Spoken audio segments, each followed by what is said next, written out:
ही भात वैकुंठी तो ऐसे नाही कवळ काही काल्याचे एकमेका देऊ मुखे सुके घालू हुंबरे वैकुंठी तो ऐसे नाही कवळ काही काल्याचे तुका म्हणे बाळवंट बरवेलीट उत्तम वैकुंठी तो ऐसे नाही कवळ काही काल्याचे विठ्ठल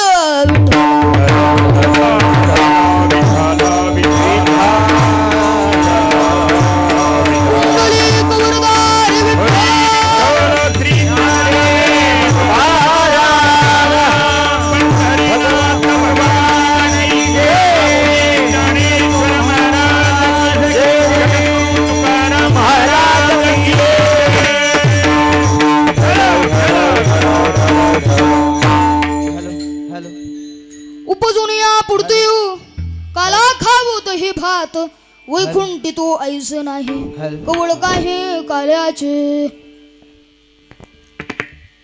प्रस्तुत कीर्तनरूपी सेवेकरिता निवडलेला अभंग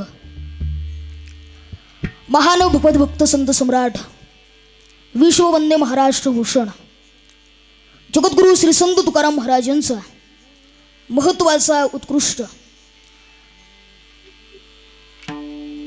अभंग सेवेकरता निवडलेला आहे विठ्ठला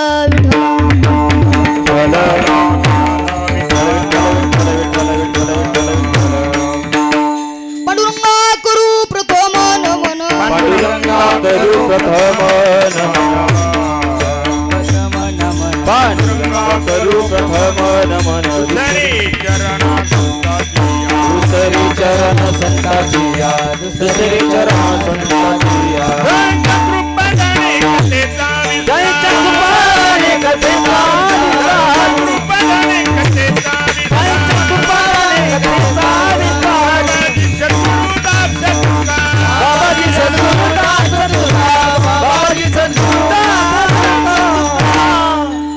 पांडुरंगा गुरु प्रथम म्हणून दुसरे चरण संतांच्या त्यांच्या कृपादाने कथेचा विस्तार बाबाजी सद्गुरुदास तुका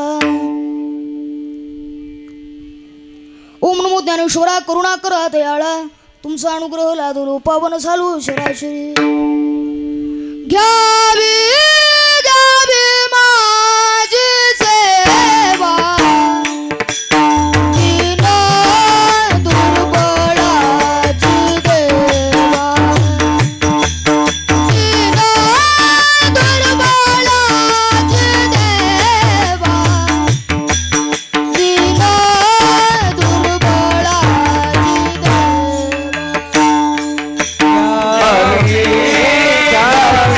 माझी सेवा दीन दुर्बळाची दीन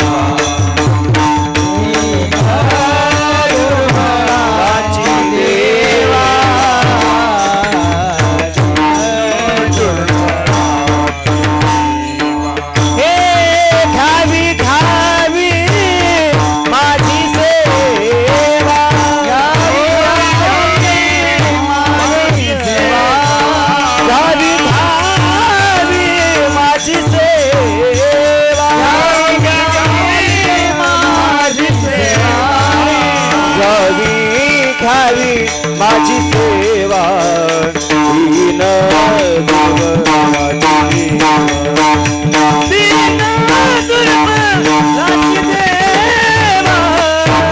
दीन दुर्बळाची देवा घ्यावी माझी सेवा दीन दुर्बळाची देवा दीन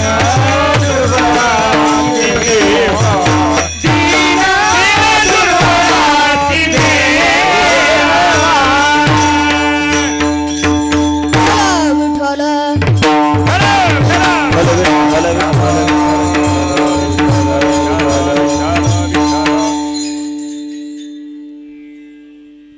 सत्राला सुरुवात करण्याच्या पूर्वी थोडासा परिहार देणं अत्यंत महत्त्वाचं आहे. परिहार तो असा आणि महत्त्वाचं म्हणजे शास्त्रकार वर्णन करतात की आपण जे काही कार्य करतो तसा परिहार देणं अत्यंत आवश्यक आहे. त्याला शास्त्रीय भाषेमध्ये उपोद्घात म्हणतात आणि आपल्याकडे परिहार म्हणतात.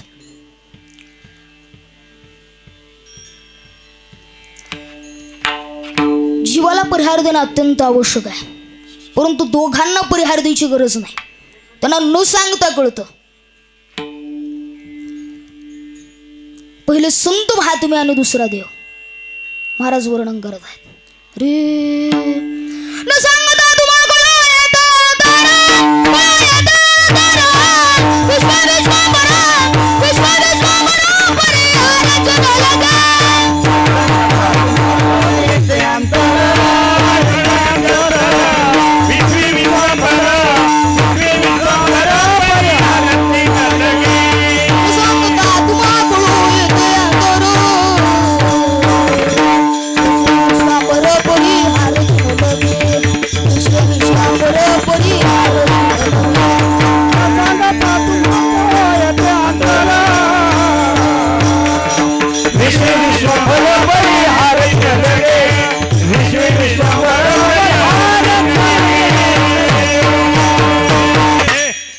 दोघांना परिहार द्यायची गरज नाही.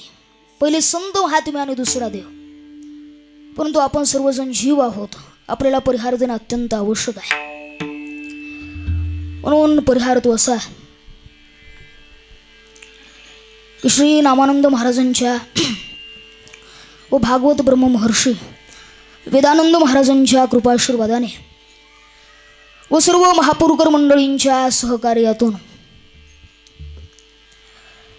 श्री संत माऊली दादा वारकरी शिक्षण संस्था श्री क्षेत्र महापूर आमचे आदरणीय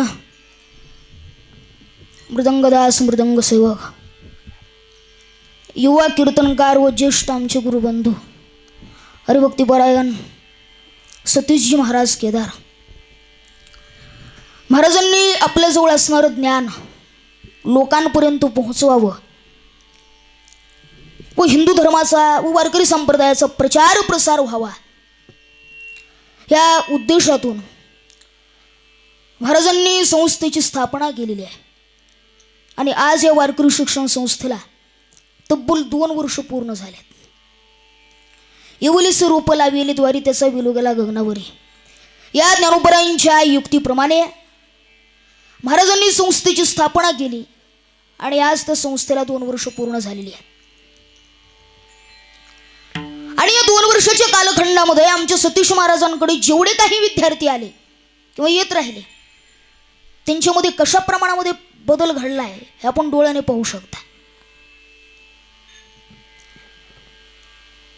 या 2 वर्षाच्या कालखंडामध्ये आमच्या सतीश महाराजांनी आपल्या विद्यार्थ्यांना जे वारकरी शिक्षण दिलं ते काही वारकरी शिक्षण संस्था 10-10, 15-15 वर्ष सुद्धा आपल्या विद्यार्थ्यांना जे शिक्षण देऊ शकत नाही ते आमच्या सतीश महाराजांनी 2 वर्षामध्ये दिलेलं आहे. तर आपण सर्वजण महाराष्ट्रावर फिरणारी मंडळी आहात. आपल्या सर्वांना सर्व माहिती आहे. महाराष्ट्रामध्ये अनेक वारकरी शिक्षण संस्था आहेत आणि त्या वारकरी शिक्षण संस्थांना 10-10, 15-15 वर्ष पूर्ण आहेत. परंतु त्या वारकरी शिक्षण संस्थेमधील विद्यार्थ्यांना नीट हरिपाठ पाठ नाही, काकडा पाठ नाही, ज्ञानेश्वरी माहीत नाही, गाथा माहीत नाही. विद्यार्थ्यांचं काही जण संस्था स्थापन केली त्याला नीट हरिपाठ पाठ नाही, त्याला काकडा पाठ नाही, ज्ञानेश्वरी माहीत नाही, गाथा माहीत नाही. असे लोक संस्था टाकून बसल्यात. मग त्याच्यामुळं आडातच नसल्यात पोहऱ्यात कुठून येईल असं आहे. परंतु आमच्या सतीश महाराजांचं तसं नाही. महाराजांच्या संस्थेमधील विद्यार्थी काही विद्यार्थी ज्ञानेश्वरी पाठांतर करतायत, काही विद्यार्थी गाथा पाठांतर करतायत, काहींचं नाट प्रकरण चालू आहे, काही कीर्तनकार होण्याच्या मार्गावर आहेत, काही वादक होण्याच्या मार्गावर आहेत, काही गायक होण्याच्या मार्गावर आहेत. म्हणजे आमच्या सतीश महाराजांनी या 2 वर्षाच्या कालखंडामध्ये जे वारकरी शिक्षण दिलं आहे ते खूप मोठ्या प्रमाणामध्ये दिलेलं आहे. आणि जास्त काय सांगायचं आहे, आता या वारकरी शिक्षण संस्थेमध्ये शिबिर चालू आहे. 15 दिवसाचं शिबिर आहे. या 15 दिवसामध्ये जे विद्यार्थी सतीश महाराजांकडे आले त्या विद्यार्थ्यांना 15 वाद्य पाठ आहे. आहेत का महाराज विद्यार्थी? म्हणायला वा थोडंसं. आत्मने नमः. अथ पंचदशोऽध्यायः. श्रीभगवानुवाच. ऊर्ध्वं मूलमधःशाखमश्वत्थं प्राहुरव्ययं छन्दांसि यस्य पर्णानि यस्तौ वेद स वेदवित्. अधश्चोर्ध्वं प्रसृता तस्य शाखा पुनः प्रवर्धा विषये प्रबाला. अधश्च मूलानि अनुसन्ततानि कर्मानुबन्धीनि मनुष्यलोके. न रूपमस्येह ततोपलभ्यते नान्तो न चादिर्न च सम्प्रतिष्ठा. अश्वत्थमेनं सुविरूढमूलमसङ्गशस्त्रेण दृढेन चित्वा ततः पदं तत्परिमार्गितव्यं. यस्मिन् गता न निवर्तन्ति भूय तमेव चाद्यं पुरुषं. बस उठला विठा. जी एक विचार करा, 15 दिवस झालेत संस्थेमध्ये येऊन या विद्यार्थ्यांना आणि 15वा अध्याय पाठ झालाय. 15 दिवसात येऊन जर इतकी मोठ्या प्रमाणामध्ये प्रगती होत असेल, गावातलेच आहेत, मग तर काय बघायचंच काम नाही. म्हणून एकदा या विद्यार्थ्यांकरता आणि ज्यांनी या विद्यार्थ्यांना घडवलं सांगण्याची गरज. आणि महत्वाचं आहे महाराज, गुरुच घडवत असतो आपल्या शिष्यांना. कारण गुरुकडे ज्ञान असलं ना मग शिष्यांना देता येतं. आता गुरुकडेच काही नाही मग काय उपयोग आहे. आता गुरु कसा असावा आणि गुरु कसा नसावा हे देखील महत्वाचं आहे. आता गुरु नीटचा पेपर फोडणारा नसावा. गुरु भगवान परमात्म्याच्या कार्यामध्ये 2-2 कोटीचा घोटाळा करणारा बी नसावा. विठोबाची आन नरका जाती. विठोबाची आन नरका जाती. विठोबाची आन जाती. विठोबाची आन. तुका म्हणे ऐसे गुरु शिष्य जान. विठोबाची आन नरका जाती. विठोबाची आन नरका जाती.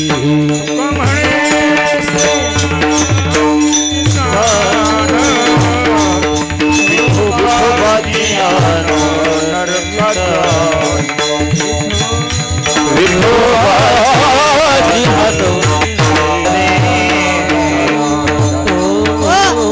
गुरु कसा असावा? गुरु वशिष्ठांसारखा गुरु असावा, निवृत्तीनाथांसारखा गुरु असावा, जगद्गुरु तुकोबरायांसारखा गुरु असावा. आणि शिष्य पुन्हा कसा असावा? ज्ञानोबरायांसारखा शिष्य असावा, एकलव्यासारखा शिष्य असावा. गुरुला खूप किंमत आहे महाराज संप्रदायामध्ये. आता मौली ज्ञान आहेत, कैवल्य साम्राज्य चक्रवर्ती भगवान ज्ञानोबराय अशी पदवी आहे ज्ञानोबरायांना. परंतु संप्रदायामध्ये गुरु करावा लागलाय. मजरदई सद्गुरु जेने तारिलो हा संसार पुरो. म्हणून विशेषाद्या दुर्विवेकावरी मौली वर्णन करत आहेत. गुरु खूप महत्वाचे आहेत महाराज. म्हणून तर अध्यात्मामध्ये गुरुला 3 देवाची उपमा दिलेली आहे. गुरुर ब्रह्मा, गुरुर विष्णू, गुरुर देवो महेश्वरा, गुरु साक्षात परब्रह्म तस्मै श्री गुरुवे नमः. गुरु खूप महत्वाचे आहेत. किंवा गुरु शब्दाचा अर्थ जरी आपण पाहिला ना तरी आपल्या सर्वांच्या लक्षात येईल. शास्त्रकार वर्णन करत आहेत. गुरु गुरु म्हणजे काय तर गकारु ज्ञान संपत्ती रेपस्तत्व प्रकाशक उकारा शिवता शम्यम दद्याती ती गुरु स्मृत. गुरु गुरु म्हणजे काय तर गकारु ज्ञान संपत्ती. गुरुमधलं जे ग आहे ना हे ज्ञान संपत्तीचं द्योतक आहे. रेपस्तत्व प्रकाशक गुरुमधलं जे र आहे हे सत्यप्रकाश म्हणजे परब्रह्माची अनुभूती करून देणारं र आहे. आणि उकारा शिवता शम्यम दद्याती इति गुरु स्मृत. गुरुबंधला जो उकार आहे तो जीव आणि शिव यांच्यामधलं एकतत्व दर्शवणारा उकार आहे. आणि या सर्व गोष्टींना एकत्रित करून जो शब्द तयार होतो त्याला म्हणावं गुरु. म्हणजे गुरु किती महत्वाचा आहे. विठ्ठला विठ्ठला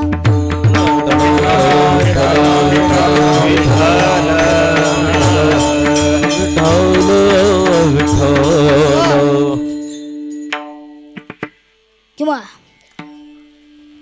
आपण जो थोडा विचार केला किंवा मागचा इतिहास जो पाहिला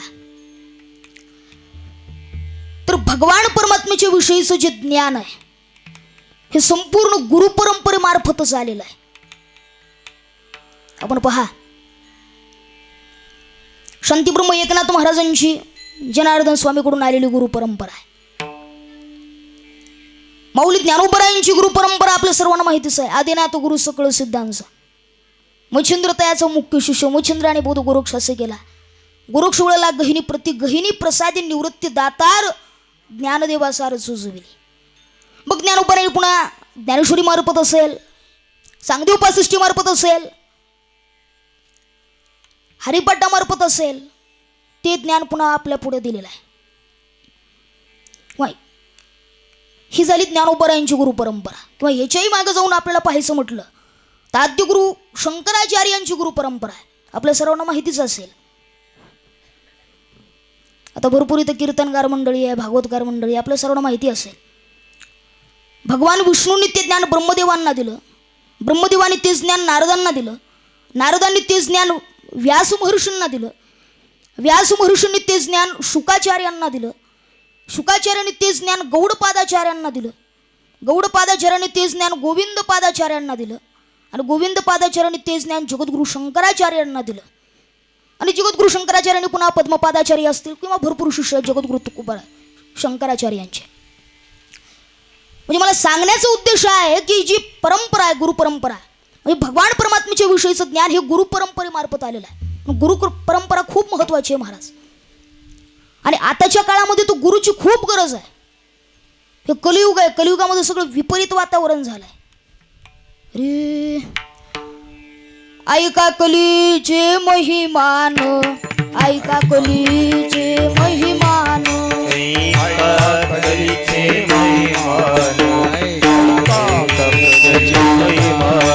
असत्यासी रिधले जन असत्यासी रिधले जन असत्यासी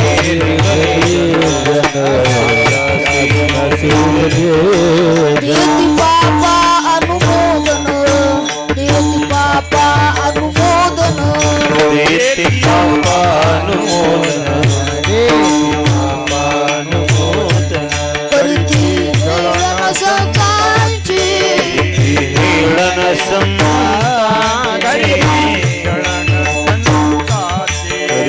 हेळन संताची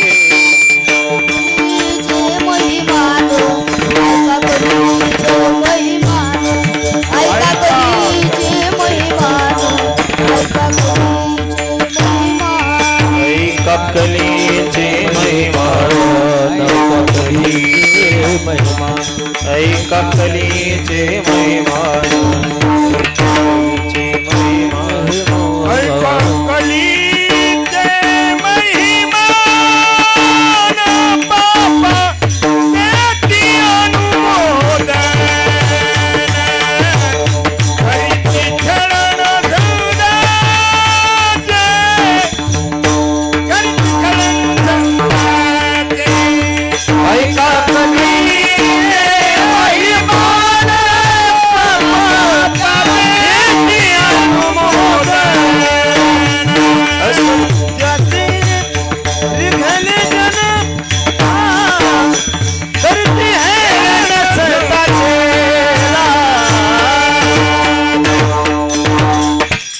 ऐका कलीचे महिमान असत्यासी रिधले जन कृती हेळून संतांचे. कलियुगामध्ये सगळं विपरीत वातावरण झालंय. दूषित वातावरण आहे. आणि अशा दूषित वातावरणामध्ये मुलं बापाला बाप म्हणायला तयार नाहीत. आईला आई म्हणायला तयार नाहीत. भावाला भाऊ म्हणायला तयार नाही, बहिणीला बहीण म्हणायला तयार नाहीत. मग अशा विपरीत वातावरणामध्ये आई वडिलांना जर वाटत असेल की आपल्या मुलाला बापाला बाप म्हणावं, आईला आई म्हणावं, असं जर वाटत असेल तर मला वाटतं वारकरी शिक्षणाची गरज आहे. आणि वारकरी शिक्षण मिळवायचं असेल तर मला वाटतं उत्तम प्रकारच्या वारकरी शिक्षण संस्थेची गरज आहे, जी की आमच्या सतीश महाराजांनी स्थापन केलेली आहे. आणि माझं असं वैयक्तिक मत आहे की संस्थेमध्ये घातल्याच्या नंतर जरी तुमच्या मुलाला हरिपाठ नाही म्हणता आला, गाता नाही आलं, वाजवता नाही आलं, कीर्तन नाही करता आलं, तरी देखील जे वारकरी शिक्षणाचे जे सुसंस्कार आहेत ते त्या मुलावरती झाल्याशिवाय राहत नाहीत आणि मुलगा सुसंस्कारी बनल्याशिवाय राहत नाही. म्हणून इथं आलेल्या सर्व माता माऊलांना आणि पुरुष वर्गांना माझी हात जोडून कळकळीची विनंती आहे की आपण आपल्या मुलाला सतीशजी महाराजांच्या संस्थेमध्ये घालावं आणि सुसंस्कारित बनवावं. कारण मुलाला सुसंस्कारित बनवणं, त्याला सुशिक्षित बनवणं, त्याला स्वतःच्या पायावर उभं करणं ही आईवडिलांची जबाबदारी आहे. आणि जर आईवडिलांनी आपल्या मुलावरती सुसंस्कार केले नाहीत तर त्या मुलाचे एक शत्रू हे आईवडीलच आहेत. पदरचं बोलत नाही, शास्त्राचा आधार घेऊन बोलतोय, आचार्य वर्णन करत आहेत. माता शत्रू पिता वैरी येन बाल्योन पाटितः न शोभते सभामध्ये हंसम मध्ये पकोयथा. आचार्य वर्णन करत आहेत. माता शत्रू पिता वैरी, आई वडीलच मुलाचे शत्रू आहेत जर त्यांनी आपल्या मुलाला शिकवलं नाही, येन बाल्योन पाटितः सुसंस्कारित बनवलं नाही तर. कारण न शोभते सभामध्ये, कारण जर विद्वानांची सभा असेल तर मूर्खाला तिथं कोण विचारत आहे? जसं हंसांच्या थव्यामध्ये बगळ्याला कोणी विचारित नाही, त्या पद्धतीने. म्हणून माझी सर्वांना हात जोडून विनंती आहे की आपण आपल्या मुलाला, आपल्या पाल्याला सतीशजी महाराजांच्या संस्थेमध्ये घालावं आणि सुसंस्कारित बनवावं. आणि आज श्री संत माऊलीदादा वारकरी शिक्षण संस्था या संस्थेच्या शिबिराच्या सांगतेचं काल्याचं कीर्तन आहे. आणि आपल्या कीर्तनाला उपस्थित असलेले संगीत विशारद वाल्मिक महाराज, संगीत विशारद आमचे पवार गुरुजी, त्याच्यानंतर संगीत विशारद किशोर महाराज, परमेश्वर महाराज, आता आमची ओळखच आहे ताडकीपासूनच. त्याच्यानंतर तालमणी सोमेश्वर महाराज आणि मृदंगातले महामेरू मृदंग सम्राट, ज्यांची मृदंगावर चांगली छाप आहे असे आमचे आदरणीय विष्णू महाराज. सर्वांना द्यावे तेवढं धन्यवाद कमी आहेत. व आपल्या आजच्या कीर्तनाची शूटिंग देखील होत आहे. नामाचा गजर यूट्यूब चॅनलला सबस्क्राईब करा आणि घंटीचं बटन दाबायला विसरू नका. म्हणून शूटिंग करणाऱ्या दादांनाही द्यावे तेवढे धन्यवाद कमी आहेत.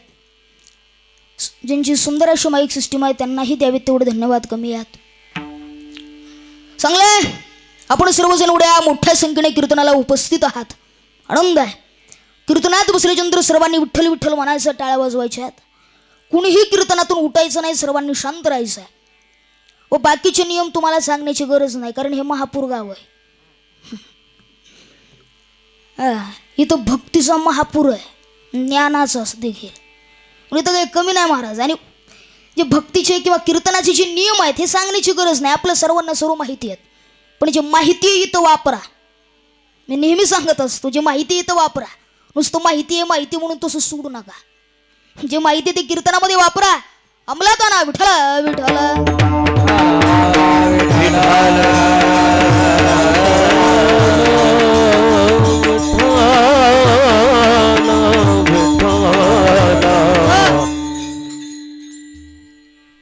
अभंग जगद्गुरु श्री संत तुकाराम महाराजांचा असून अभंगातील प्रतिपाद्य विषय असा आहे. महाराज वर्णन करतायत, उपसून या पुढती काला खाऊ दहिभात. महाराज म्हणतायत आम्ही पुन्हा पुन्हा मृत्यू लोकात येऊ आणि काला सेवन करू. किंबहुना काला सेवन करण्याकरिताच पुन्हा मृत्यू लोकामध्ये येऊ. म्हणजे महाराजांची जी इच्छा आहे त्या शब्दाच्या द्वारे महाराज प्रगट करतात. महत्वाचा मुद्दा असा आहे की वारकरी संप्रदायाच्या दृष्टीने अन्य कीर्तन आणि काल्याचं कीर्तन यात वेगळा वेगळा अशा स्वरूपाचा फरक आहे. याला एक महत्वाचं स्थान प्राप्त झालेलं आहे. काल्याच्या कीर्तनात आणि अन्य कीर्तनातला फरक जर काही असेल तर तो हा आहे की जसं मंदिरात आणि मंदिराच्या कळसामध्ये जसा फरक आहे, मंदिराच्या चौबाजूचं चौभागाचं वर्णन वेगळं आणि कळसाचं स्थान वेगळं. जसं सर्व भागामध्ये कळस हा आकर्षण आहे, महत्वाचा मुद्दा आहे, तसं सर्व कीर्तनांमध्ये काल्याचं कीर्तन म्हणजे कलशस्थानी शोभणारं कीर्तन आहे. किंबहुना परिपूर्ण त्याचं प्रतीक म्हणजे काल्याचं कीर्तन आहे. याच्यावरती ज्ञानोबरांची उदाहरण आहेत. महाराज म्हणतायत मंदिराचं काम पूर्ण झालं. कशावरून? कळसापर्यंत पोहोचलं त्यावरून. सुवर्णाला शेवटचा कोस लागला. कोणता? 16वा कोस लागला. त्यात तिची पूर्णता आहे.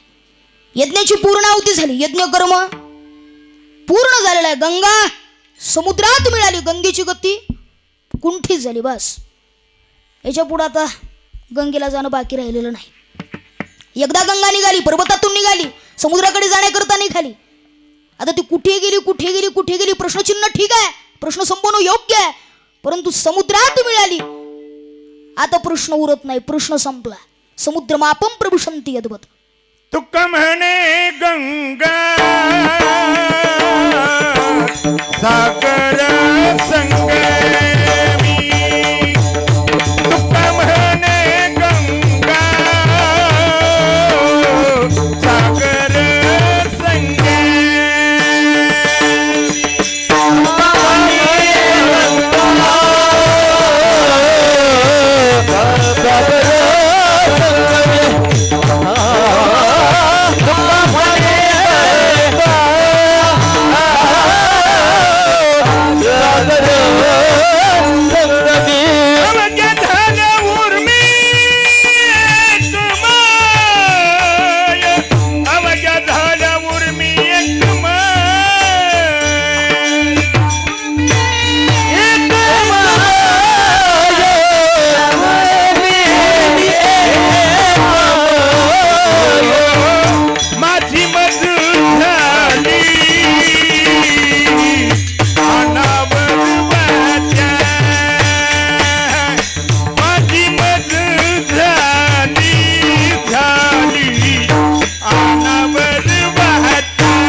संगमी अवघ्या झाल्या उर्मी एकमय.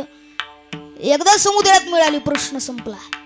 समुद्र मापम प्रभू शंती यद्वत. काल्याचं कीर्तन म्हणजे काही समजून घ्या, म्हणजे संबंध लक्षात येईल. काल्याचं कीर्तन म्हणजे संत महात्मे सांगतात की भगवान परमात्म्याने जे चरित्र गोकुळात केलं त्याचा चरित्र ते उच्चारावे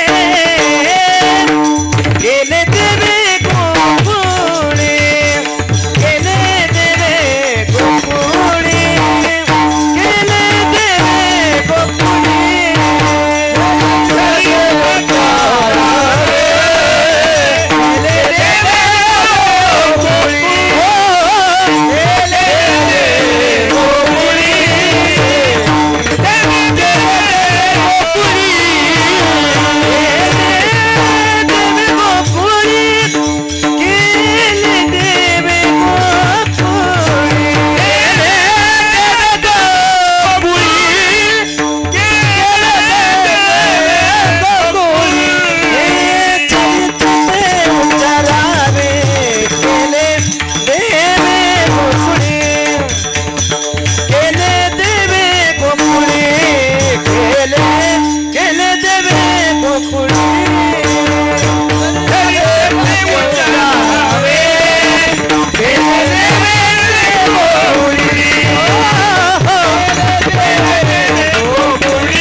परमात्म्याने जे चरित्र गोकुळात केलं त्याचा उच्चार करणं म्हणजे काल्याचं कीर्तन करणं. आता त्याचा संबंध असा आहे की भगवान परमात्म्याने अनंत अवतार घेतलेले आहेत. अरे अनंत अवतार घेसी भक्ता कारणे, घेसी भक्ता कारणे, कनबाळू कृपाळू दिना लागे उद्धरणे, कनबाळू कृपाळू दिना लागे उद्धरणे. अनंत अवतार आहेत. अवताराच्या राशी तो हा उभा विठ्ठल.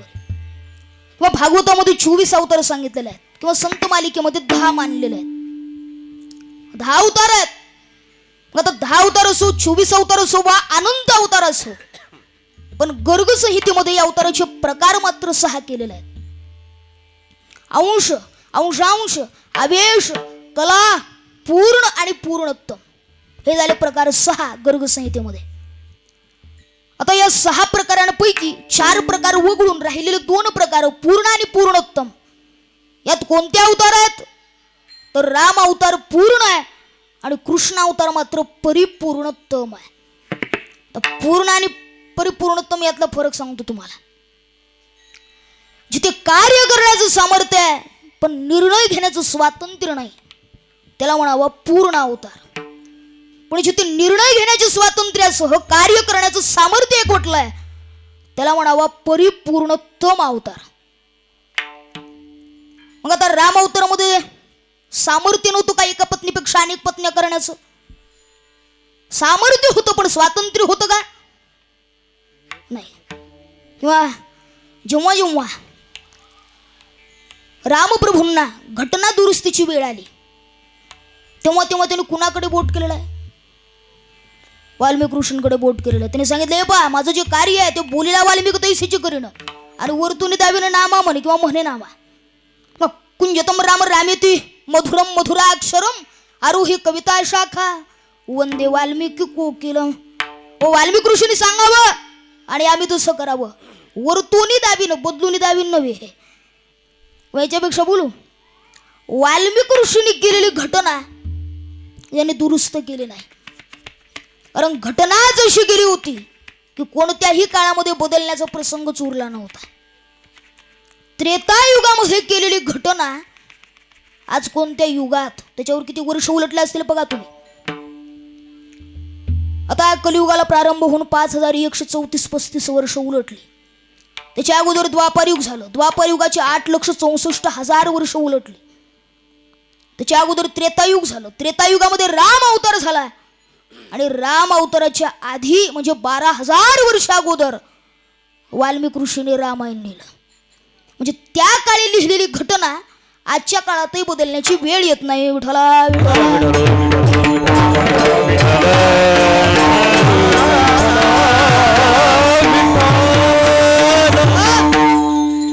परंतु कृष्ण अवतारामध्ये मात्र सामर्थ्य आणि स्वातंत्र्य आहे. कारण गर्ग संहितेत त्याचं वर्णन आहे.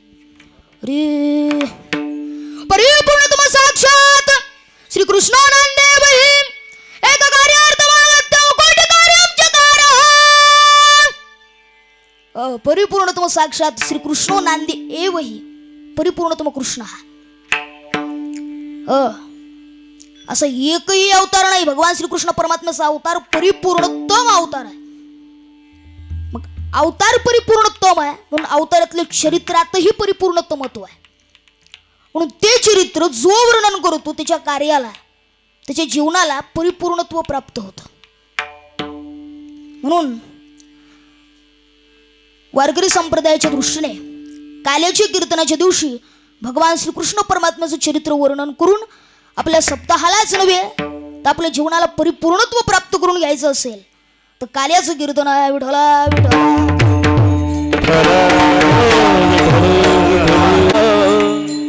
आता काल्याच्या कीर्तन प्रसंगी असं आहे की गोपाळ गवळणी गाई आणि भगवान कृष्ण यांचं वर्णन यांच्या लीला. आता त्याच्यातही आहे चरित्राचा उच्चार करायचा, चरित्राचा आचार करायचा की चरित्राचा विचार करायचा. तर संत महात्मे सांगतात आचार करायचा नाही, विचार करायचा नाही, करायचा तू फक्त उच्चार. भागवतामध्ये वर्णन आहे उच्चाराचं काय फळ आहे. एक तर देवदेवसी विष्णुकर्मा आणि जन्मच विष्णू भगवान परमात्म्याचे जन्मकर्माचा जो शब्दायुक्त अंत अंतःकरणाने वर्णन करतो तो सर्व पापही प्रमुच्यते असं भागवतामध्ये वर्णन आहे. म्हणून त्याचा फायदा आहे, त्याचा लाभही आहे. म्हणून ते चरित्र उच्चारायचं आहे. तो उच्चारित असताना महाराज वर्णन करतात की भगवान श्रीकृष्ण परमात्म्याच्या संगतीमध्ये प्राप्त झालेला काला तो किती दुर्लभ आहे आणि तो काला खाण्यासाठी आम्ही पुन्हा पुन्हा मृत्यूलोकामध्ये येऊ आणि तो काला सेवन करू. काला सेवन करू असं वर्णन केल्याच्या नंतर महत्वाचे प्रश्न आहेत. यू म्हणणारा इथला नाही, मग येणार तुम्ही कुठून? यू म्हणणारे येणार ते नेमके कुठं येणार? यू म्हणणारे कोण आणि यू म्हणतात ते कशा करता? या चारही गोष्टींचा विचार अभंगाच्या पहिल्या चरणात आहे. उपजोनिया पुढती येऊ, उपजोनिया पुढती येऊ, उपजोनिया पुढती येऊ, उपजोनिया पुढती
दही भात.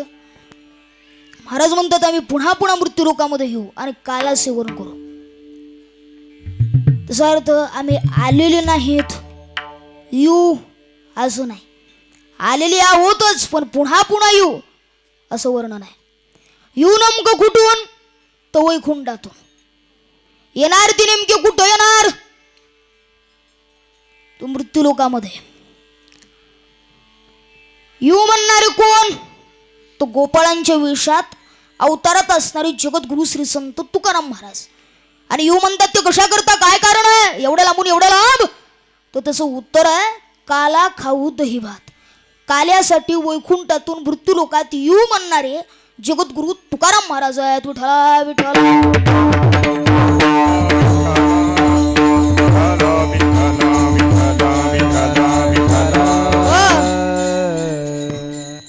आता येऊ म्हणणारे कोण? तो गोपाळ. हे त्याचं सरळ सरळ उत्तर आहे. परंतु येणाऱ्यामध्ये 3 वर्ग मोडतात. त्यांच्यापैकी कोण आहे? तर पहिला बद्ध वर्ग आहे, दुसरा मुमुक्षु वर्ग आहे आणि तिसरा मुक्त वर्ग आहे.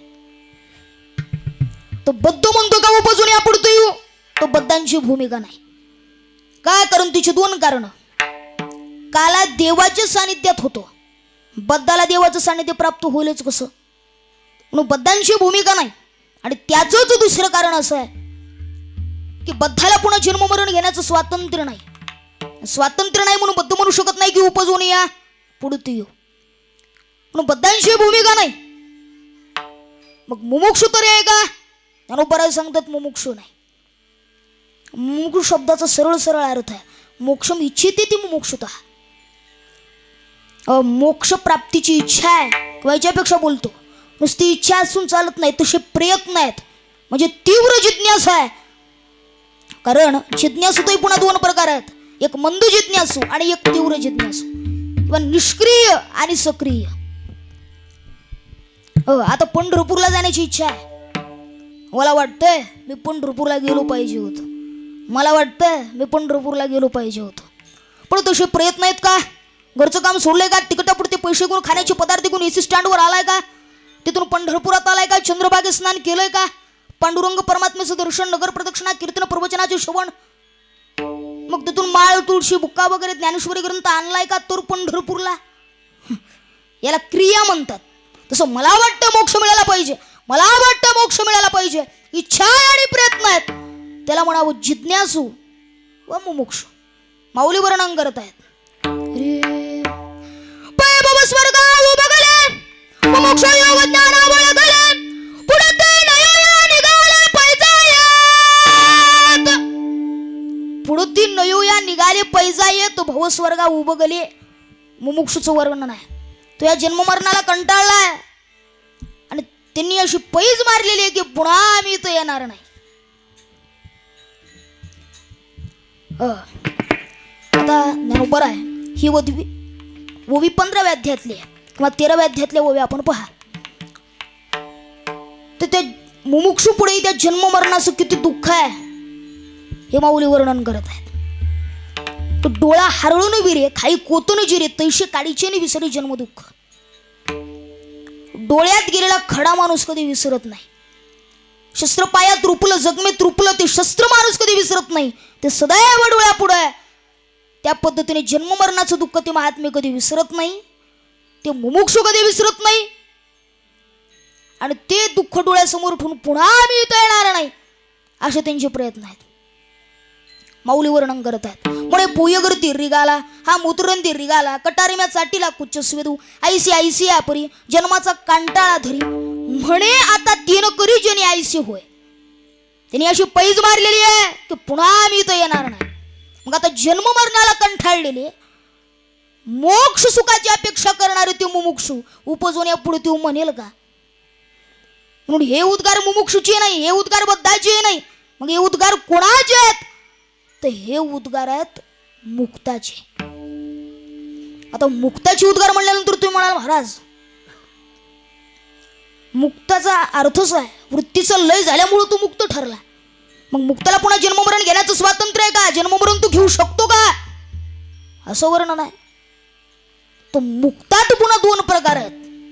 एक नित्यमुक्त वेगळा आणि बुद्धमुक्त वेगळा. बद्ध असून ज्ञान अर्जुन झालेली मुक्ती तो बद्धमुक्त आहे, पण नित्यमुक्त आहे. नित्यमुक्त असल्यामुळे वृत्तीसह देवाच्या चरणाजवळ असल्याने त्यांना जन्ममरण घेण्याचं स्वातंत्र्य आहे. ते जन्ममरण घेऊ शकतायत. म्हणून महाराज म्हणतायत, महाराज जगद्गुरु तुकोबर आहेत त्यातले जे असल्यामुळे महाराज म्हणतायत आम्ही नित्यमुक्त आहोत, जीवनमुक्त आहोत. त्यामुळं आम्ही वेळोवेळी देवासोबत आलो आणि देवाबरोबरच गेलो. महाराज वर्णन करत आहे. तुका म्हणे गातो देवनाम, ओ तुका म्हणे गातो देवनाम. ओ देवनाम गात गात आम्ही मृत्यू लोकात आलो आणि देवाच्या संगतीत राहून पुन्हा देवाबरोबरच गेलो. म्हणजे अर्थात जन्माला येण्याचं आणि जाण्याचं जे स्वातंत्र्य आहे ते जीवनमुक्तांना आहे, नित्यमुक्तांना आहे. आणि जगद्गुरु तुकोबर आहे त्यातले जग असल्यामुळं महाराज म्हणतात आम्ही वेळोवेळी आलो आणि देवाबरोबरच गेलो. विठोला विठोला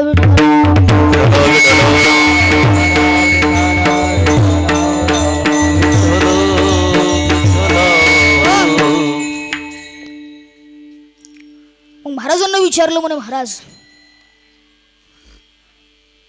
तुम्ही जे वैकुंठ लोकातून या ठिकाणी येणार आहात ते वैकुंठ लोकात काला नाही का? महाराज म्हणतात आता वैकुंठात जर काला असता तर इथे येण्याची गरजच काय होती? तर तुम्हाला सोप्या भाषेमध्ये सांगतो. ज्या भावामध्ये शहरामध्ये पेट्रोल डिझेल मिळत आहे त्याच भाव जर खेड्यामध्ये मिळू लागलं तर तुम्ही कशाला गाड्या घेऊन शहरला जाल लाईन लावण्यासाठी? सरळ त्याचं उत्तर आहे की वैकुंठात जर काला मिळाला असता तर इथे येण्याची गरजच पडली नसती. महाराज म्हणतात वैकुंठ लोकात सर्व काही आहे पण काला मात्र नाही. हे वर्णन दुसऱ्या चरणात आहे. वैकुंठी तो ऐसे नाही, वैकुंठी तो ऐसे नाही. तो ऐसे नाही, वैकुंठी तो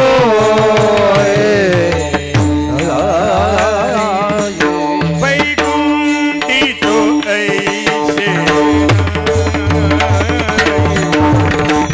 वैकुंठी तो ऐसे तो ऐसे नाही, वैकुंठी तो ऐसे नाही.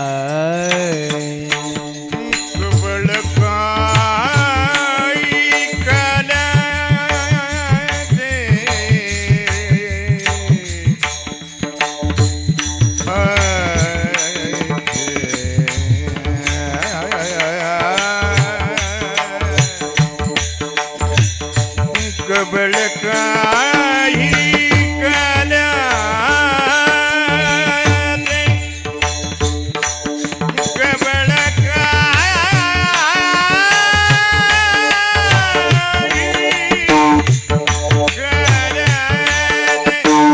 कबळ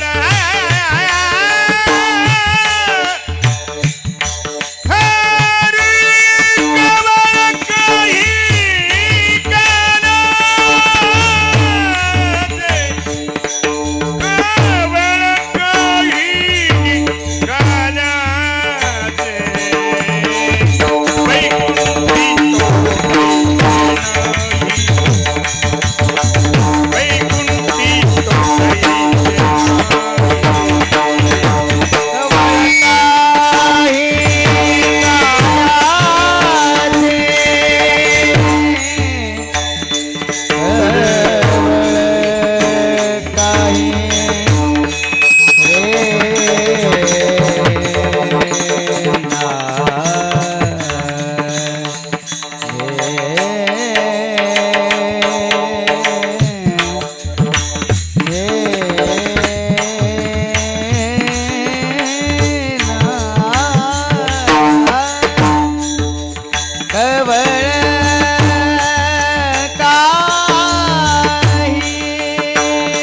काही काल्याचे.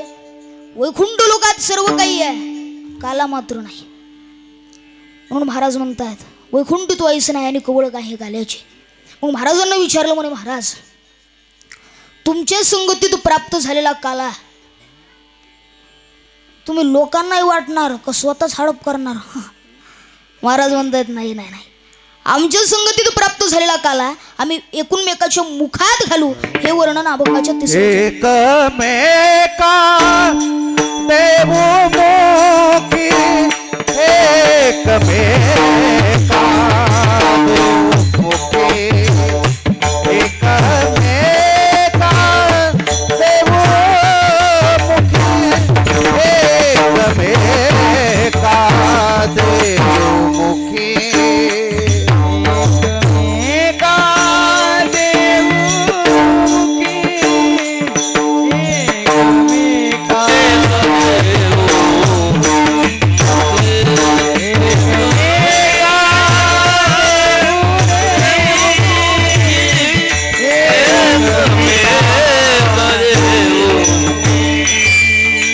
एकमेका एकमेका देवो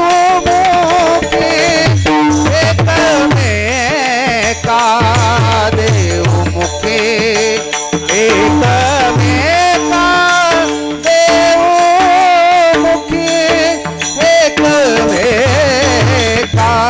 देवो मोकी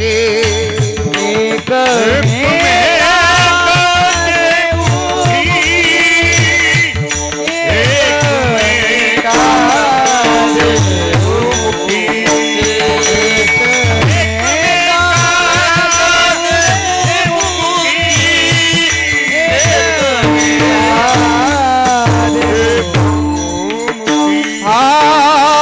सुखे घालो उंबरी सुखे घालो उंबरी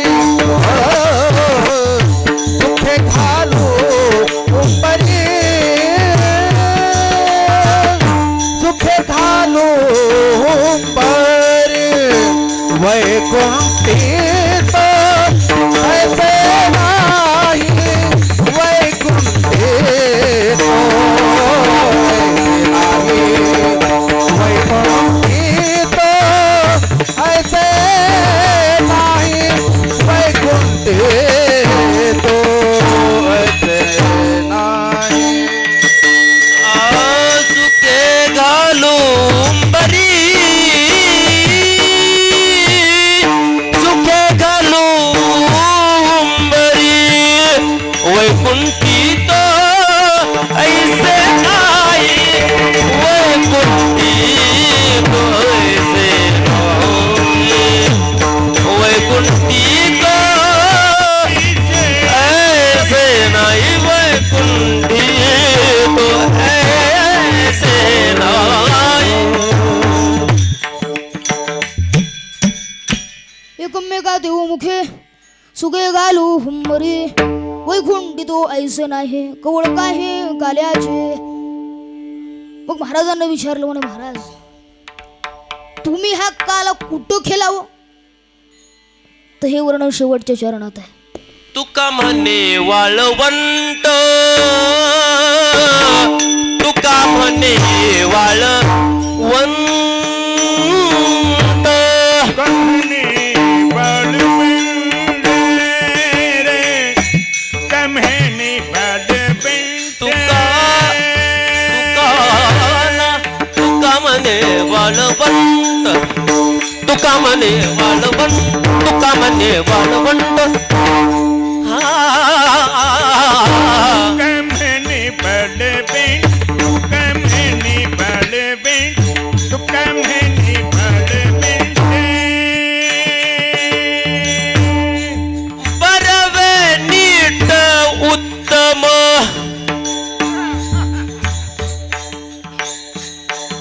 बरवे नीट उत्तम हा वैकुंठ तो ऐसे नाही हा वैकुंठ तो ऐसे नाही बलबंडी तो उत्तम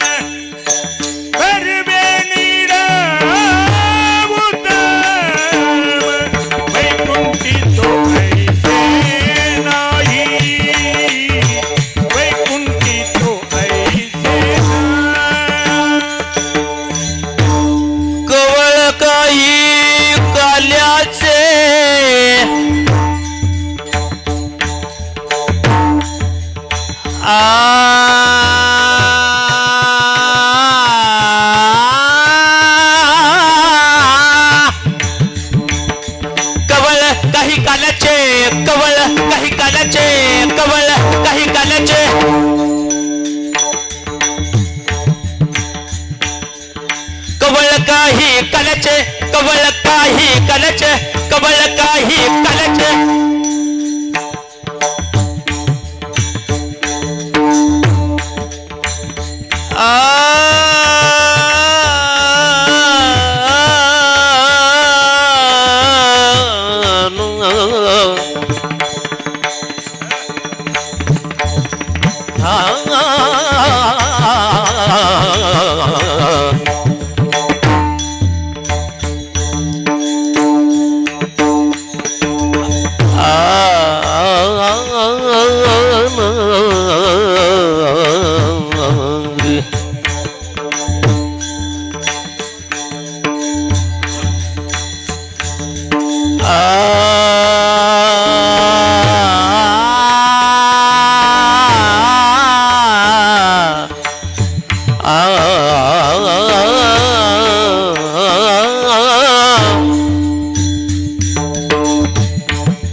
ऐसे नाही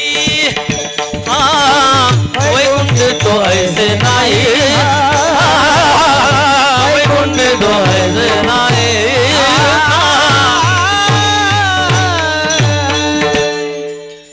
तुका म्हणे बाळवंट बरवे नीट उत्तम वैकुंठी तो ऐसे नाही कवळ काय काल्याचे.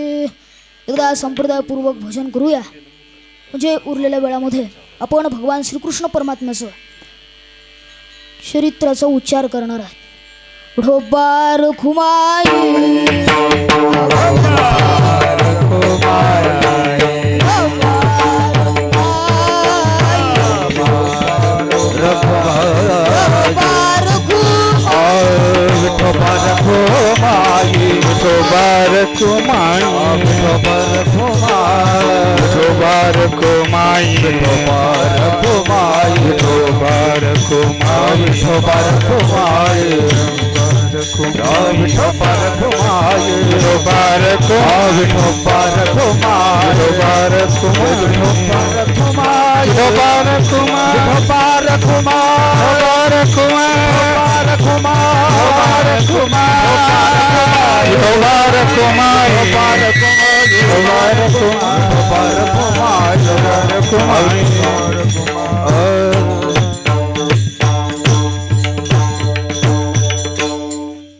उपजून या पुढते येऊ काला खाऊ दही भात वैकुंठी तो ऐसे नाही कवळ काही काल्याचे.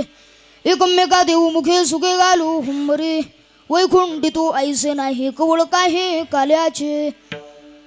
तुका म्हणे बाळवंट बरवे नीट उत्तम वैकुंठी तो ऐसे नाही कवळ काही काल्याचे. आता भगवान परमात्म्याचे चरित्र. तर भगवान परमात्म्याने रांगताना जे चरित्र केलं ते असं की जाता जाता माती खावी आणि गोपाळांच्या निर्दर्शनात आलं की गोपाळांनी आईला सांगावं म्हणजे यशोदामाईला, यशोदामाई तुम्ही ज्या कृष्णाची बाजू घेता ना तो माती खायला लागलाय. सर्वांनी सांगितलं. रे मुले सांगता ते माती खातो गे श्रीपती माती खायला लागलाय. मग यशोदेने त्याला पकडलं मांडीवरती बसवलं हातात काठी घेतली आणि विचारलं सांग माती का खातो. दाबुनिया धरीला करी बैसबिला मांडी बरी दाबुनिया धरीला करी बैसबिला मांडी बरी मुख पसरून करी आ आ आ अरे तू खोड्या करू नको माझे बाबा कृष्णा हाती घेऊन या काठी शिकविते जग जेठी यमुनेची माती खाशी का का का अरे तू खोड्या करू नको माझे बाबा कृष्णा घोड्या करू नकोस.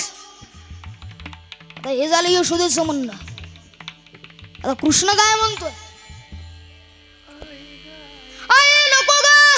आई नको ग आई मज मारू नको ग नाही नाही म्या खादली माती आई ग आई नाही मी खादली माती आई ग आई नाही मी खादली माती आई ग आई नाही करली ग माती आई ग आई नाही करली माती. बळीराम दादा हो बळीराम दादा बळीराम दादा खोट बोलतो घेतो कुबांड मजबरी आई ग आई नाही मी खादली माती आई ग आई नाही मी खादली माती आई ग आई नाही करली माती आई ग आई नाही करली माती. ओ मी माती खाल्ली नाही. मुलं सांगतायत ते. आता भगवान परमात्म्याकडे काय कमी आहे. भगवान परमात्म्याने सांगितलं आई म्हणे काय हे का सांगता सांगू का तुला म्हणे काय आणि ह्यानी एक मीटिंग घेतली. म्हणलं बर मला मीटिंगला बोलवलं. म्हटलं बर मला वाटलं असेल सप्त्याची मीटिंग द्या 100-200 रुपये वा मोकळे. पण ती मीटिंग अशी होती की तू तुझ्या घरचं लोणी आम्हाला नियमित पुरवायचं तर आम्ही तुझ्या मागे राहू. मग आई मी त्यांना म्हटलं अरे तुम्हाला माझ्या घरचं लोणी आणून द्यायला आणि तुमच्या बळाने लढायला, तुमच्या बळाने मी बलवान नाही, ज्याच्या अंगात बळ नाही त्याला दुसऱ्याच्या बळाची गरज पडते. बलम बलवताम जाहम कामरा आगवी वर्जितम. अरे माझ्या बळाने चंद्रसूर्य बळ आहे, अग्नीला बळ आहे, वेदाला बळ आहे, सर्वांना बळ माझंच आहे आणि तुम्ही म्हणतात आम्ही तुमच्या मागे राहू. काही गरज नाही. मग ती सगळी विरोधात गेली आणि तुला सांगतात हिनं माती खाल्ली म्हणून, पण तसं मात्र नाही. म्हणून हे दूध चोरून दे सरबाला आयशे मजू सांगतात ते नाही केले म्हणून मजवरी रुसले सांगाते, रुसले सांगाते. आई नको ग, आई नको ग, ए सांगा तरी तू त्याचं कारण आहे. म्हणले बलराम दादा सांगतोय ते. म्हणजे बळीरामो दादा तुझं भेटला, तूही माझा पक्षपाती बोलून चालून. आता तो माझ्याबद्दल काय चांगलं बोलणार आहे का? बस संपलं. मग यशोदामाई म्हणे सगळे खोटे आणि तू मात्र खरा. दाखव बघू तोंड. तोंड उघडलं, माती दिसली नाही, काय दिसलं महाराज. अनंत ब्रह्मांडे उदरी हरी हा बालक नंदा घरी नवल केवडे केवडे हा नकळे कान माझे कोणे हो आनंद हरी हा बालक नंदा घरी नवल केवडे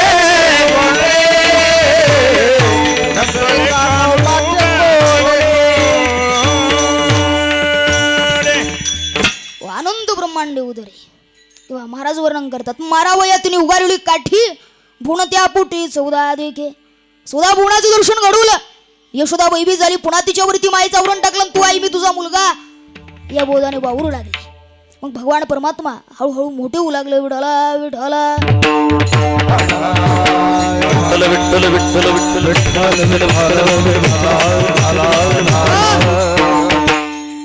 मग हळूहळू मोठं व्हायच्या नंतर भगवान परमात्म्याने चोऱ्या करायला प्रारंभ केला. भगवान परमात्म्याच्या चोऱ्या सुद्धा खूप आगळ्या वेगळ्या महाराज. हे पुराण हे आपल्याला घरात जायचं ना, झाका डोळे झाका. तुम्ही नका झाकू. भगवान परमात्म्याने सांगितलं त्यावेळेला गोपाळांना झाका डोळे. झाकले. 1 2 3 उघडा. उघडले सगळे गोपाळमध्ये. हे ज्या घरात चोरी करायची त्या घरात. म्हटलं देवा म्हणे काय कसं काय आलो. गपचिप खालून तुम्हाला काय करायचं खा. दही दूध तूप लोणी निघा. मग दही दूध तूप लोणी खाल्लं आणि देवाला सांगितलं देवा आता बस झालं, आता बस झालं. आता टपालीवर टपाली येऊन राहिली. माल पाठवणं बंद करा. जास्त माल पाठवून आता सगळा बाहेर यायची दाट शक्यता. कळावी आपला ढेकर. देवा बस झालं. भगवान परमात्म्याने सांगितलं बाहेर जायचं ना. म्हटलं हो. मग झाका डोळे. झाकले. 1 2 3 उघडा. उघडले सगळे गोपाळ बाहेर. पेंद्या म्हणला चांगलंय बा. डोळे झाकले की मध्ये, डोळे झाकले की बाहेर. काय करतो ते कळत नाही. बरं आहे बरं आहे, चांगलंय चांगलंय. पण एका दिवशी अशी युक्ती सुचली प्यांद्याला की समजा ह्याचं ना आपलं पुढच्या पंचवार्षिकला नाही जमलं तर आपल्याला स्वतंत्र स्थापन करता आला पाहिजे पक्ष. मग त्याच्यासाठी हे जे करतात ते आपल्याला देखील आलं पाहिजे. मग प्रत्येक गोष्टीवरती वॉच ठेवणं बरोबर आहे. मग एका दिवशी असा प्रसंग घडला की दही दूध तूप लोणी खाल्लं. सांगितलं देवा आता बस झालं, आता बाहेर जायचं. भगवान परमात्म्याने सांगितलं बाहेर जायचंय. झाका डोळे. झाकले. सगळ्यांनी चांगले डोळे झाकले असे. पण पेंद्यानं गद्दारी केली. पेंद्यानं असे झाकले म्हणजे या बोटांच्या सापटीतून पाहिजे देव काय करतो, देव काय करतो. आता देवाला का तिथं का तोडगा करावं लागणार आहे. 7 मारुतीची सिंदूर आणा, काळ्या कपड्याची बाहुली आणा, म्हातारा माणसाची केस आणा. आता का तोडगा करायचं का देवाला? देवाचे सहज दिलेलं ना ते शक्य आहे. डोळे झाकले की मधून, डोळे झाकले की बाहेर. पेंद्यानं अर्धी डोळे झाकली म्हणून पेंदे अर्धा बाहेर, आणि अर्धी उडी ठेवली म्हणून अर्धा मध्ये. नेमका बाउंड्रीवर सापडला, वरती सवण्यामध्ये अडकला. अडकल्याच्या नंतर पेंद्या ओरडू लागला, देवा देवा मी अडकलो, देवा मी अडकलो. देवानं तर त्याच्याकडे दुर्लक्षच केलं. मग याच्या ओरडण्याने गवळणी जाग्या झाल्या. पाहतात तर काय, दही दूध तूप लोणी खाल्लं काय, मडके फोडले काय, शिंके तोडले काय, एक मडकं देखील शिल्लक ठेवलं नाही.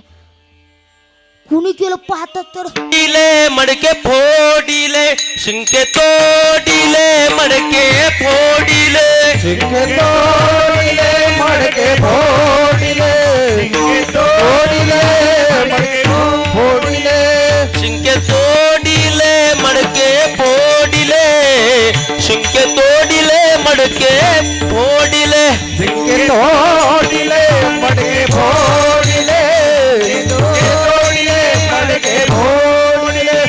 या कृष्णाने शिंके माझे, या कान्हाने शिंके माझे फोडिले, तोडिले, फोडिले, शिंके तोडिले, मडके फोडिले, शिंके तोडिले, मडके फोडिले. तोडिले मडके फोडिले, शिंके तोडिले मडके फोडिले. शिंगे तोडिले मडके फोडिले. दही दूध तोपलं नाही खाल्लं काय, मडके फोडले काय, एक मडकं देखील शिल्लक ठेवलं नाही. कुणी गेलं पाहतात तरी इकडं ते पाय मारित होत ते अडकलेलं. गोळणी म्हणू लागल्या, सापडला सापडला सापडला. आता महाराज म्हणतायत, चोर, विंचू, साप किंवा ओढाळ काय पिकामध्ये सापडल्याच्या नंतर आपण काय करतो? पुष्पम समर्पयामि, गंधाक्षदाम समर्पयामि, ओम मंगलमूर्ती गणाधिपती देवताभ्यो नमः. असं करतो का? हा मारायला सुरुवात केली त्या बायांनी. पेंद्या जोरात बोंब मारायचा, देवा देवा एकदा वाचो. भगवान परमात्मा म्हणतात, होय पेंद्या मला फसवतोस होय, डोळ्या अर्धे उघडे ठेवतोस होय, घे त्याचं प्रायश्चित्त. पेंद्या म्हणला, देवा आता 4 महिने चातुर्मास जरी डोळे झाकून बस म्हणलास तरी बसतो, पण आता या दुःखातून वेगळं कर. एक वेळा कर या दुःखा वेगळे. भगवान परमात्माला दया आली आणि भगवान परमात्माने दृष्टी टाकल्या बरोबर तस्मिन दृष्टी परावरी त्याला मुक्त केला. मग सगळ्यांना कळालं. ती बोबड्या सांगू लागला, ए वलजा, वाकुल्या, सुदाम्या, मधुमंगल, बघितलं काली पेंद्या देवाचं ऐकलं नाही म्हणून कसं झालं? आपण ऐकायचं बोलली म्हणले हो. मग असा योकोपा निर्माण झाला आणि भगवान परमात्म्याचं ते कार्य चालू राहील. गवळणीच्या जाऊनी घरी दया दुधाची करी तो चोरी.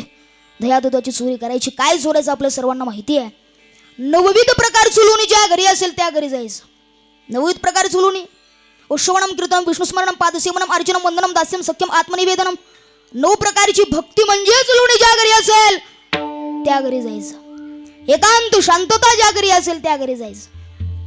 मग यशोदामाईकडं गाराने येऊ लागले.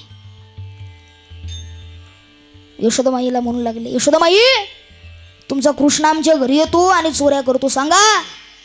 मग यशोदेनं समजावून सांगितलं कृष्णाला. कृष्णा रे बडो घरानो नंद बाबाजी, बडो घरानो नंद बाबाजी, नित्य नवा माखन होय, नित्य नवा माखन होय. माखन की चोरी, माखन की चोरी छोड़ कन्हैया कित समझावो. माखन की चोरी छोड़ कन्हैया कित समझावो. किती समजावून सांगू बाबा, दररोज दररोज तुला सांगावं लागतं. आपल्या घरी 9 लाख गायी आहेत, काय कमी आहे? अरे काय होणे का करीतोस चोरी, किती सांगू बा नाही कसे हरी, पळ पळता पळून जासे दुरी, हे अनावर या लौकिका बाहेरी वो. किती समजून सांगू बाबा, दररोज दररोज तुला सांगावं लागतं.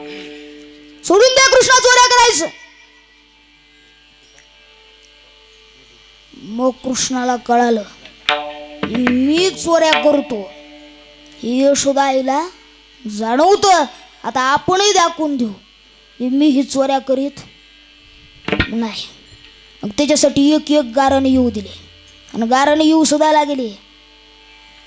अरे डबल केले तुझ्या बाबीने, आमुची मुले तुडविले पदे, आता यासी मारीन आवरी आवरी पुला कान्हा, थकविल्या आमुच्या सुना, थकविल्या आमुच्या सुना. यशोदा आई काय काय काय केलं, काय केलं माहितीये? काय केलं म्हणे, आमची लेकरं गलीत खेळत होती. म्हणले बर. हा गलीत आला. म्हणले बर.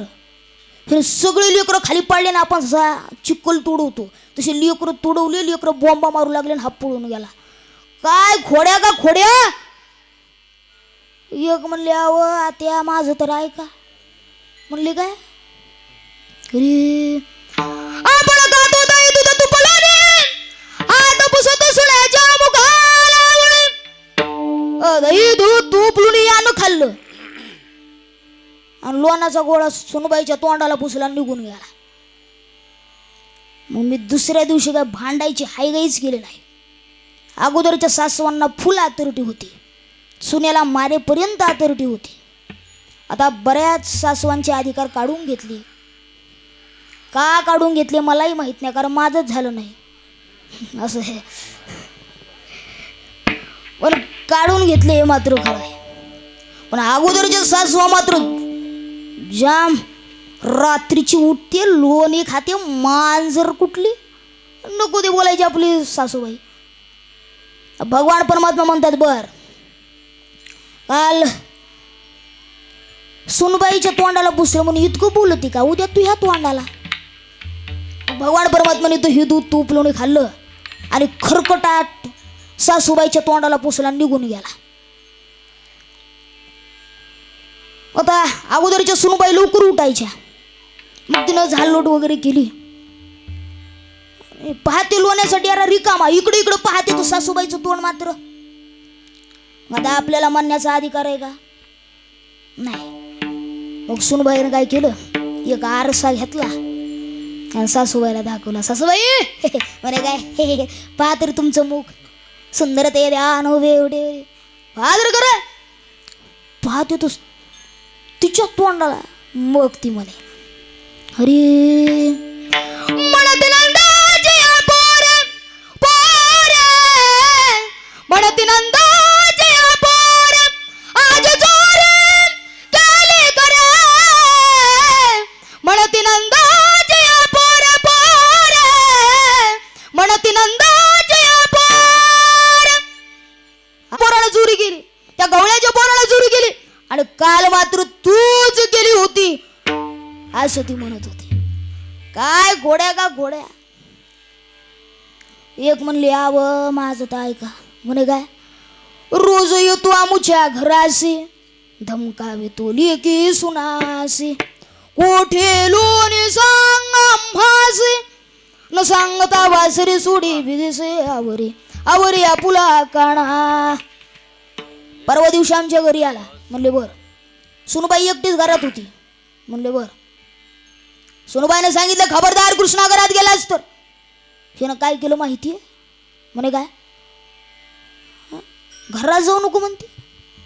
थोबाडीतच दिल, तुझ्या बापाचं घर आहे दिन तोंडावर, तू ह्या बापाची हे घर. हा म्हणण्याचा देवाला अधिकार होता का? कारण तिची 2 कारण. खरं तर ती तिच्या बापाचं नाही, ज्याच्या बापाचं आहे त्याला तिथं वावरायला नाही.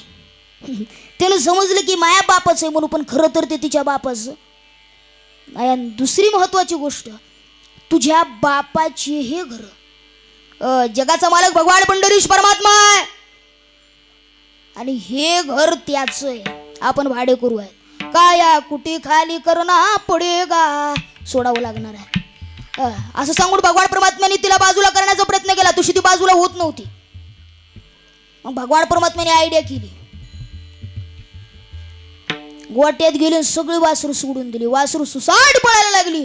ती सुनबाई वासर आणण्यासाठी गेली. तोपर्यंत आपण यांनी दही दूध तूप लोणी खाण्याचा कार्यक्रम आटोपला. काय खोड्या का खोड्या. एक म्हणली, गंगू आत्या तुमचं तरी बरं आहे, माझं ऐका. म्हणली, काय परवाला आमच्या घरात दारी निसळा होता म्हातारा, उचलून ताकाचा डेरा फोडीला सैरा त्यावरी. परवा दिवशी आमच्या घरी आला. म्हणले, बरं. आमचं म्हातार दारात झोपलं होतं. हिवाळ्याचे दिवस होते आणि 4-8 दिवसाचं ते ताक ठेवलेलं होतं त्या डेऱ्यामध्ये, शिळ ताक. हिनं काय केलं माहितीये म्हणे, काय हिनं ताकाचा डेरा उचलला आणि म्हाताऱ्याच्या डोसक्यात फोडला. म्हाताराही मेला आणि डेराही फुटला. काय खोड्या का खोड्या. अशा भरपूर खोड्यात भगवान परमात्म्याच्या. तसरी आले दावरे आले ग बाई, काय केली करणी. पतीची दाढी माझी बेनी, दोन्हीची गाठ देवोनी. गाठो बाई कुणास सुटे ना, यशोदे बाळ तुझा काना. कोठवरी सोसू देंगाना, कोठवरी सोसू देंगाना.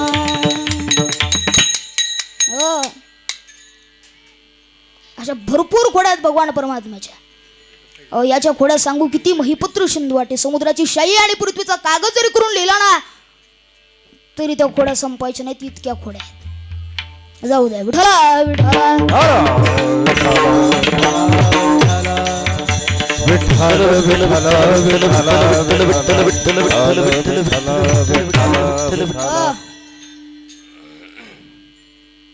भगवान परमात्मा म्हणतात, आई अरे काय हे इतकं तोंड भरून गाऱ्यानं सांगतात ना.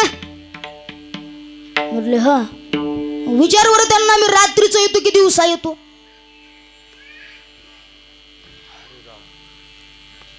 यशोदाईने विचारलं, हो बाई, हो बाई